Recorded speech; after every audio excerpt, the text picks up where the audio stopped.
for joining us for today's ABA Civil Rights and Social Justice Chair Chat. My name is Beth K. Whittenbury. I'm a former CRSJ section chair, and I currently teach at California State University, Dominguez Hills, which is ranked #1 in raising student social mobility. I am thrilled to welcome you to this conversation today. These chats are a unique opportunity to engage directly with the key issues at the heart of our work in civil rights and social justice, explore the perspectives of our expert panelists, and spark discussions that inspire action. Today's topic, human trafficking, is more crucial than ever. As we confront human trafficking, it's essential to examine how these issues intersect with the principles of justice and equity that guide the work of the ABA. We are honored to have with us today Patrick Erlandson, the founder of the See It, End It Film and Arts Festival and FatherCon. Patrick worked for 2 years for the United Nations Refugee Agency, USA for UNHCR in Los Angeles, where he learned of human trafficking and began researching everything he could about the exploitation of children and the vulnerable. He headed the prevention subcommittee of the Long Beach Human Trafficking Task Force, was a point person for human trafficking with the Harbor Area YWCA and the Los Angeles United Nations Women's Association. In 2018, he founded the See It, End It Film and Arts Festival designed to raise trafficking awareness, and FatherCon, an annual conference which highlights the significance of fathers in child development as well as the well-being of fathers and families.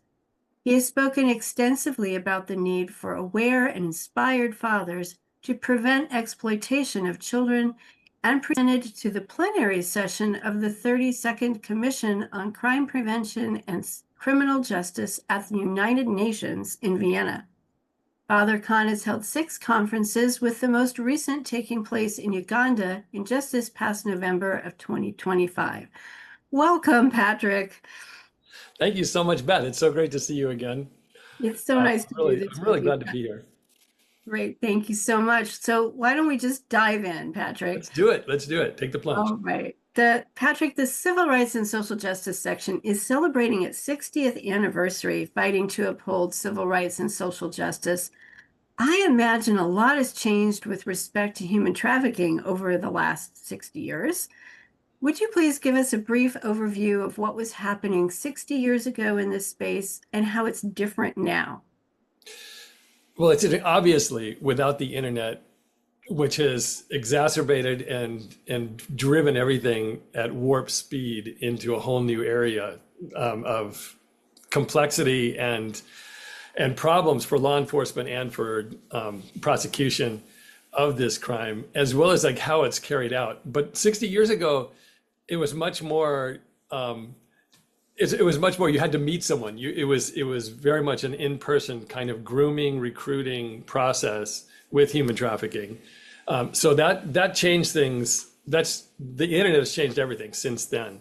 Legislatively, I mean, legislation started like in the 1920s. 1929, I think, is when the first legislation was passed against slavery.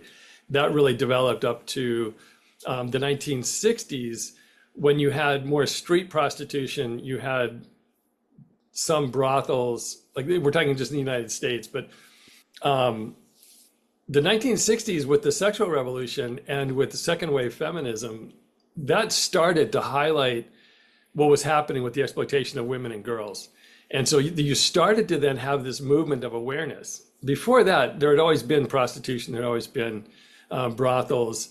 The exploitation of people has existed forever, but a new awareness started to be raised in the 1960s. And then that's led to a number of different laws that were passed up to the United Nations. The United Nations first legislation was in the 1940s, or their first protocols. And then the Palermo Protocol in 2000 is where they really solidified this is the definition of human trafficking, and started to really raise, on a global scale, started to raise awareness of human trafficking.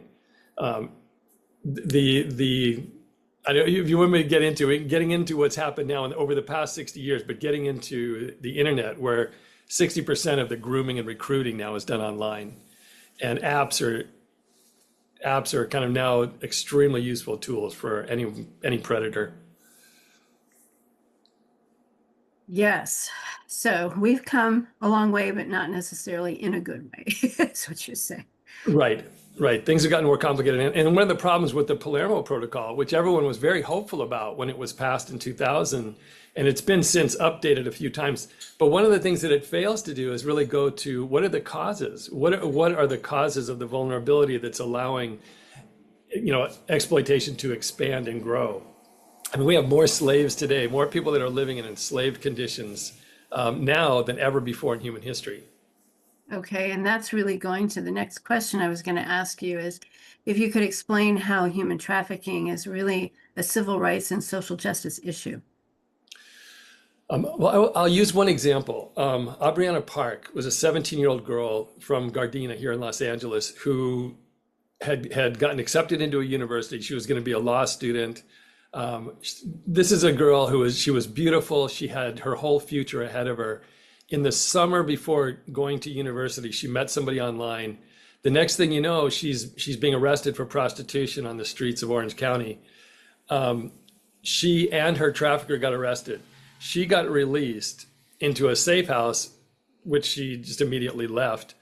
And then somebody kept calling her to come and meet them, come meet me, come meet me. She finally went to go meet the person in Yorba Linda. This person stabbed her, I think, 36 times and left her to die in the gutter of a nice neighborhood. To me, this is like, it really represented, we all lose. As humankind, we lose every time someone is lost into this nightmare web of human trafficking, where someone's identity is changed. It's a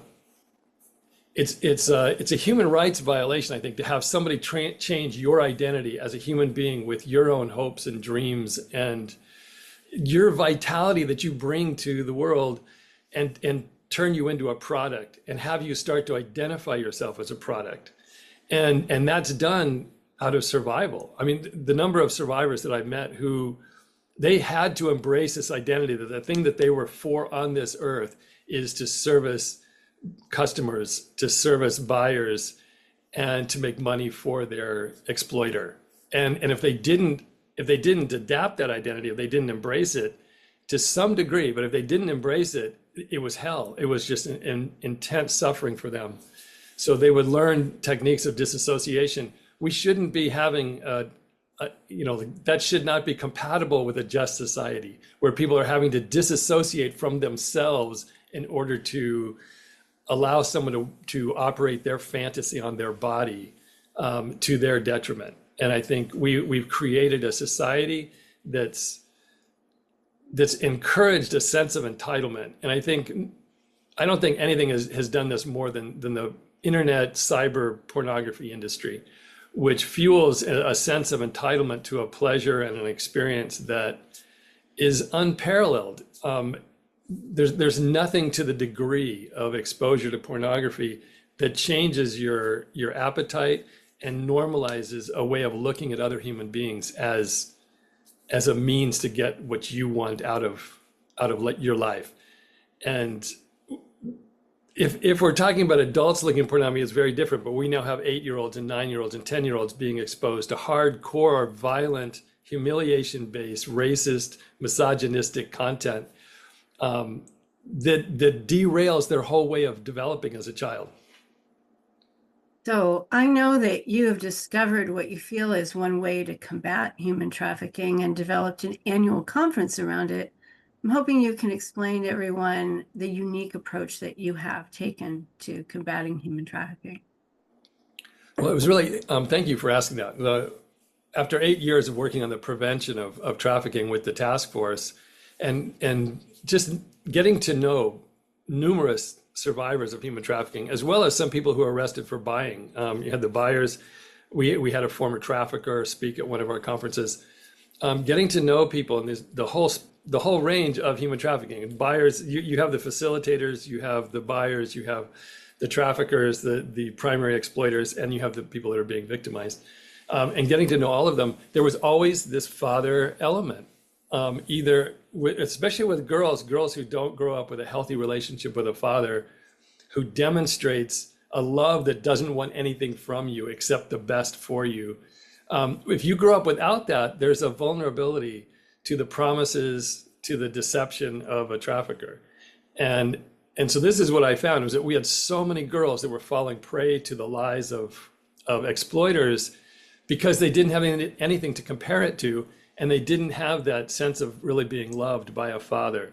So in founding FatherCon, this was really our goal. How do we increase the understanding and the awareness of the significant role of the father in how children develop?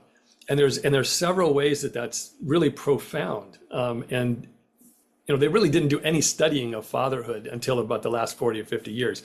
And now we have this wealth of evidence. But what fathers give to a child that's different from the mother is a sense of being worthy to be loved. The feeling that you are loved really comes the dedication of a mother. Of course, we're talking in generalities here, but the love of a mother is the air you breathe. It's the soil you grow in. But a father's love, that communicates, I'm worthy to be loved. And that's a very different thing when you encounter something like human trafficking or predators of all sorts who are preying on children. And another is that I found really fascinating. There was a 26-year-long study that showed that fathers are a greater influence in children developing empathy than any other source. And so then you link that to 85% of the young people that are incarcerated are coming out of fatherless homes. And there's other studies that show this link, this very clear link between a lack of empathy and crossing moral and then criminal lines. So there's a much more willingness to commit crimes against other human beings if you don't have this fully developed sense of empathy, which I found just fascinating. So if we can encourage fathers to really understand their role, then we're preventing a lot of those foundational causes that lead children and lead vulnerable people to being exploited. So we started FatherCon as a conference, as well as we do numerous events all through the year, incorporating film, having lots of different panel discussions to highlight different areas, everything from homelessness to kind of the fentanyl crisis, many things that are all linked to human trafficking. Yes, and having attended one of those last year, I can tell everyone that it is a very moving experience to go to FatherCon, and I highly recommend it. Would you tell our listeners how and where they could participate in FatherCon this year? This year it's going to be in Compton, California. We get straight out of Compton became famous. We're going straight into Compton. And we're going to bring these amazing speakers, workshop presenters. There's going to be some film. It's a full experience, and our goal is always like to inform and to inspire and to equip. So we want everyone to leave. We'll have over 40 resource organizations there. You're going to leave with tools that you can bring to your family to make your children safer and healthier. The idea of inspiring, we want men to start to feel like being a father is not a burden. It's not something that takes you away from what's really going to make you happy. It's what provides you the greatest access to happiness. As a man, to be a successful father, there's nothing that compares with the joy of that. And I can testify to being a recent grandfather that when you make it to that level, it's a whole nother level of joy. And so we want to inspire men to really see fatherhood as a measure of their success in life, not just monetary, not just the other things that you accumulate in life, but that you're planting, this well-being, vision, dreams in a child, and then to see them flourish safely in this world. So we give like a Heart of the Father award. That's part of every FatherCon. So we recognize people who have gone above and beyond. Some of them will be just a really great dad who takes care of his own kids. Some will be people who have gone above and beyond. One young man, he was 17 from Homeboy Industries, and we gave him a Heart of the Father award because his girlfriend had a child by another guy, and he didn't have a dad when he was growing up. So he stepped in, and he's determined to be a father for this child, even though it's not his biological child. But we wanted to recognize that heart, this heart of not wanting any child to grow up without a father, not wanting them to grow up missing something that's essential for their development. And another guy we gave a Heart of the Father award to is Lanny Cordola, who's a musician from Los Angeles, who was a foster child, doesn't have a family. He saw a news report of girls being blown up by suicide bombers in Kabul, Afghanistan. He ended up taking his talent as a musician to Afghanistan and teaching girls who were vulnerable on the streets how to play music and give them a voice. An incredible human being. But we want to emphasize that this Heart of the Father is something that's so beautiful and so critically necessary for our society and for well-being of children. And if we really want to see an end to human trafficking, it's got to start in our homes, in the children that we're raising. So April 17th and 18th in Compton. And you want to tell them the venue as well? So the venue is going to be the Dollarhide Community Center in Compton. Okay, everybody come, put it on your calendars. All right. So this is primarily it's not really a podcast, but it's a series directed at lawyers to help lawyers who want to make a difference. Yep. So what do you see as 3 action items that lawyers can take right now to help combat human trafficking, other than, of course, sending people to your conference? Another great question. One thing that this always comes up in working with survivors is become trauma informed. As a lawyer, if you understand the effect of a traumatic experience like being trafficked and how that's going to influence a person's behavior, their ability to recall experiences that they've had. There are so many things that are impacted by trauma. And it's very important for lawyers, if you're going to defend someone, you need to understand how trauma impacts their ability to testify or, their ability to express themselves as far as what has happened to them. People talk about the experience of survivors as having, what is blanking on the, when you're a kidnapped victim, and you identify with your kidnapper. The syndrome, right? Yeah. It's a Swedish syndrome, something. The Stockholm syndrome. Stockholm syndrome, that's it. But they say, like, for human trafficking victims, it's like that on steroids. It's like you the only way for you to survive is to kind of accept your situation for many of these victims. So it's very important for lawyers to understand that, anyone who's going to be supporting this group of victimized people. The other is, I think, looking at the long-term consequences of legislation. And this is where I hope that there'll be more of a voice within the legal community. In California, just as a couple of examples, California passed SB 1322, which basically said if you're under 18, you can't be arrested and prosecuted for prostitution. A well-intentioned law. So that a child wouldn't have a criminal record for prostitution, which could then affect their future life.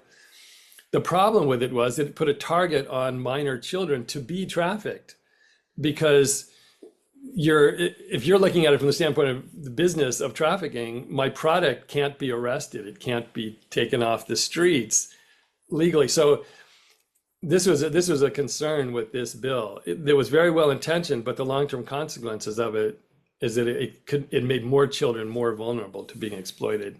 And another is SB 357, which restricted law enforcement from arresting someone for loitering for prostitution. And everyone I know that works on the streets with trafficked victims, that's out there meeting people on the streets, there has never been the sheer quantity of people being exploited on the streets of Los Angeles since that bill passed. So it basically gave a green light, even though it doesn't legalize prostitution. It did restrict the police efforts to actually stop and talk to these girls and find out who is a minor, who is being trafficked. So there's a frustration that we no longer have this tool to be able to actually get a girl off the street and find out if she is a minor that's being trafficked. So some of those things, I think we can tweak a lot of these bills that are good intentioned, but they're currently having kind of a negative consequence.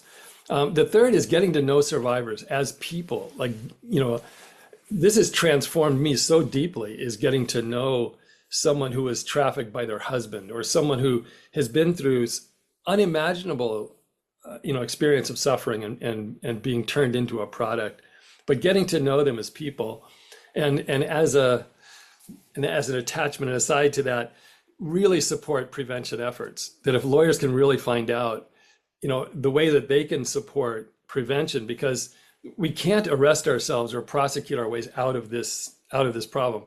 It's changing. Again, it sounds like an impossible dream, but it's changing hearts and minds to where people no longer see other human beings as just a means for their own sexual or personal gratification at the expense of another person.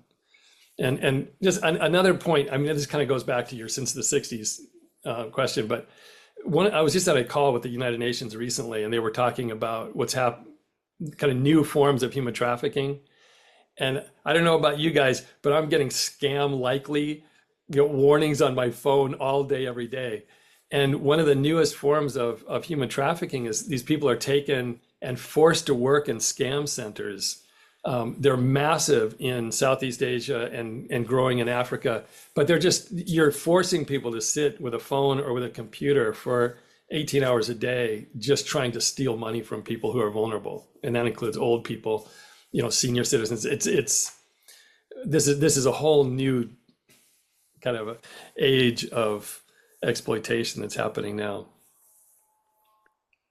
Well, thank you for those three things we can do, maybe even four. Maybe more. I want to sort of just say something about one of those that you talked to us about, which was the year that Laura Bellows was president of the ABA. Her issue that she tackled was human trafficking. And I remember at our meeting, she had someone speak who had been trafficked as a student by her parents. She was trying to go get her degree at UC Berkeley. And, she was doing well, and they kept dragging her off every weekend to be trafficked to help provide for the family's finances. And just hearing her speak did for me what you're describing, right? To talk to someone or hear from someone who's been through that and come out the other side is just extremely moving. And nothing really brings home to us as advocates, right? What we need to be doing, how we need to be perceiving this, really helping us to do our job as lawyers to protect people. And it is so certainly a social justice issue, right? So I really appreciate you being here today, Patrick. Thank you so much for such an engaging and thought-provoking discussion. Your insights have deepened our understanding of this complex issues and those involved in human trafficking, and again, how it is a social justice issue where committed lawyers can make a difference. Absolutely. So pleased that we get to air this discussion in January, which is Human Trafficking Awareness Month. So thank you for making that timing possible for us. To everyone who joined us today, thank you for being a part of this important dialogue. The issues we've explored are complex and challenging, but by coming together in spaces like this, we're taking meaningful steps towards progress. Please remember, the work does not stop here. It continues with the actions that we take in our communities, our workplaces, and within the ABA. I encourage all those of you listening and watching to stay engaged with the ABA's Civil Rights and Social Justice section, to visit our website, explore upcoming events, and consider joining one of our committees to help shape the work that we are doing. You can do so at ambar.org/CRSJ. Once again, thank you to Patrick. Thank you so much. And our team behind the scenes, and of course, all of you who made time to be with us here today. We look forward to seeing you at our next Chair Chat and continuing this vital work together. Thank you.